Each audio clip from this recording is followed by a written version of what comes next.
Okay, welcome back to the channel. It's been a while. But I thought I'd do another little unscripted video here just to sort of fill in the gap where I talk about some of the music that I've been listening to recently, particularly what I listened to in May. And when I say music, I mean like new music, new records that I checked out. And I thought I'd just go over, how many have I got here? There's 1, 2, 3, 4, 5, 6. Yeah, so I listened to 6 new records in May. Which isn't a lot, but that's why I decided to start with last month rather than this month. And I thought I'd just talk about them a little bit, talk about what I thought, hopefully recommend some new stuff to you guys if you haven't heard it, and pretty simple idea, so let's just dive straight in. So the first record I listened to in May was the debut record by Joni Mitchell. I've been meaning to get into her stuff for quite a while now. I have a friend who's really into her stuff. I know that in the late 70s she did some work with, a lot of pretty high-profile jazz players, and that's what I'm most excited to get to, but I'm not opposed to a little bit of sort of quaint, charming, sort of spring-feeling folk music, and this is definitely in that vibe. It's very, very light, very easy on the ears, but not in a sort of dull way. Just, I'm sure we all know what folk music sounds like. It sounds like folk music. Probably the record here that I have the least to say about, just because it's sort of only the first part of me exploring her wider discography, and also because it's a fairly conventional folk record. As you can see here, all of these are just folk or folk adjacent genres, but I gave this a 4 out of 5 or an 8. I give almost everything a 7 or an 8. That's something I meant to clarify at the beginning. I give almost everything I listen to a 7 or an 8 on a first listen. Usually an 8, so I wouldn't put too much value on my ratings. Good record, definitely recommend it. Can't speak for if it's a good introduction to Joni Mitchell if you haven't heard any of her stuff, but I would definitely say that if you have heard some of her albums and you want to explore more, it's not a weak record by any means. It's everything you could want from an early Joni Mitchell record, really. So the next record I listened to is a record from late last year, actually, but it doesn't sound like anything from late last year. It doesn't sound like anything made in the past 30 years. Actually, it's distinctly 80s feeling. You can see here it's labelled as sophistopop, and that is extremely prevalent in this record. It's only got 20 ratings. A friend of mine sent this to me, so it's not a popular record. If anything in this video is going to be like a surprise to anybody or a new discovery for people, it's definitely this. I would highly recommend checking it out, though, particularly if you're I run a Steely Dan YouTube channel. I would assume that you're into this sort of music. It's very sophistopop, bit yacht rock, but mainly sophistopop, I would say. Draws very heavily, I feel, on the sound of Prefab Sprout, but with slightly more of a yacht rock edge, perhaps, than their music. So it is sort of like a blending of those two worlds, but if they're drawing on anything, I would say it's definitely Prefab Sprout. And I particularly like the opening track, Play to Lose. That's definitely my highlight. Just immediately hooked me. I've sort of had it on repeat quite a bit this past month. But the whole album is good. It doesn't really dip in quality, I would say. Album 3 is a stark departure from everything else in this video. I listened to this, it's labelled here as 2 pieces, but on Spotify it was labelled as just 1. It's a piece of minimalist sort of, I don't know, what would you even describe this as? Is it like, I don't know, I think minimalism is just the best word for it. It's an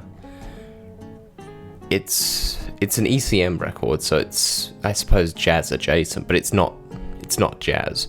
It's more sort of it's somewhere in between there and classical, modern classical, but not really either.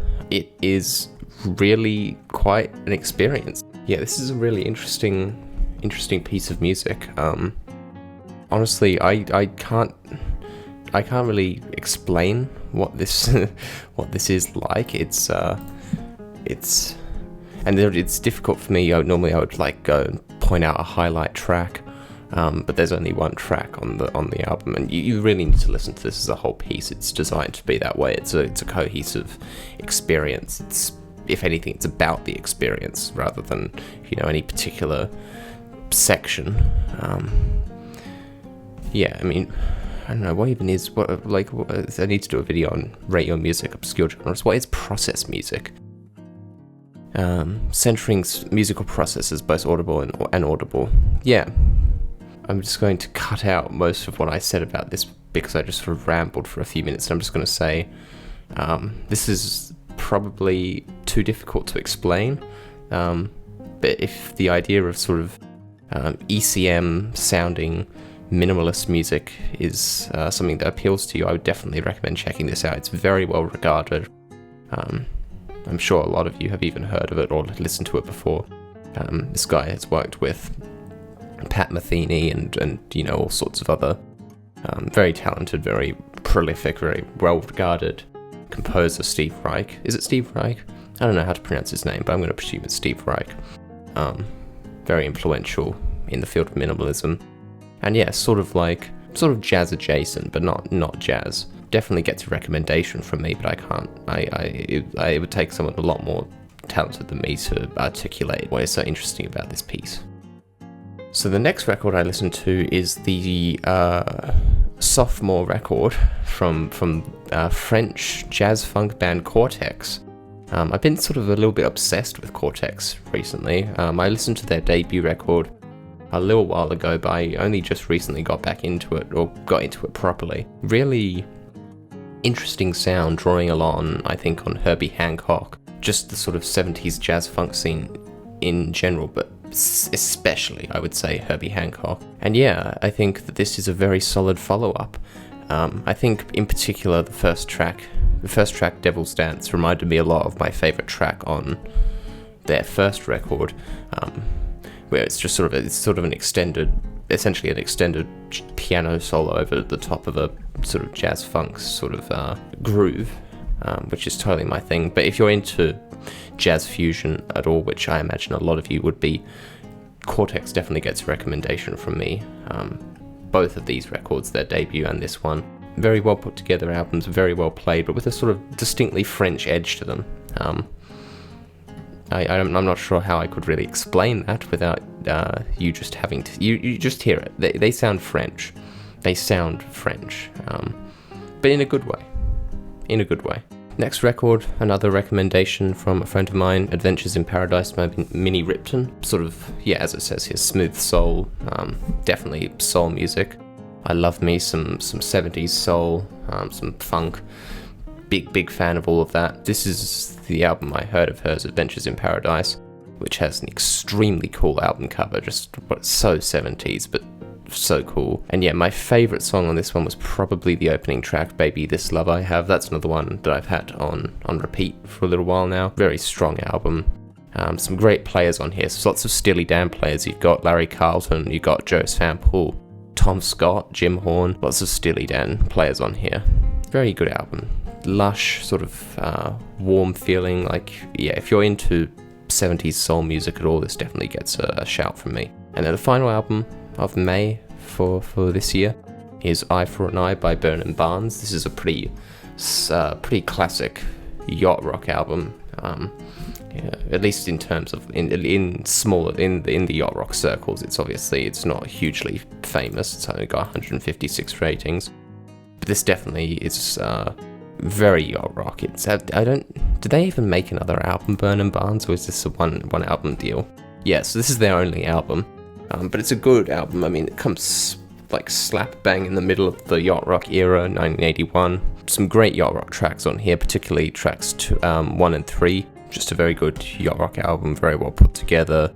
Great playing on there.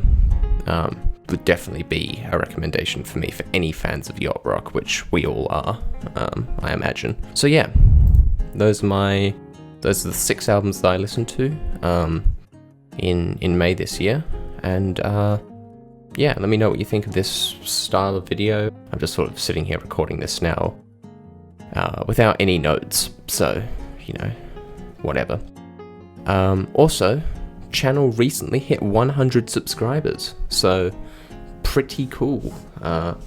Here's to many hundred more. Thank you to everyone who's subscribed, of course. And yeah, let me know in the comments below what you thought of this video, what you listened to this past month, or just have been listening to recently. And also, if you have any suggestions for what I should check out. And also if you listen to any of these albums. Yeah, I don't know.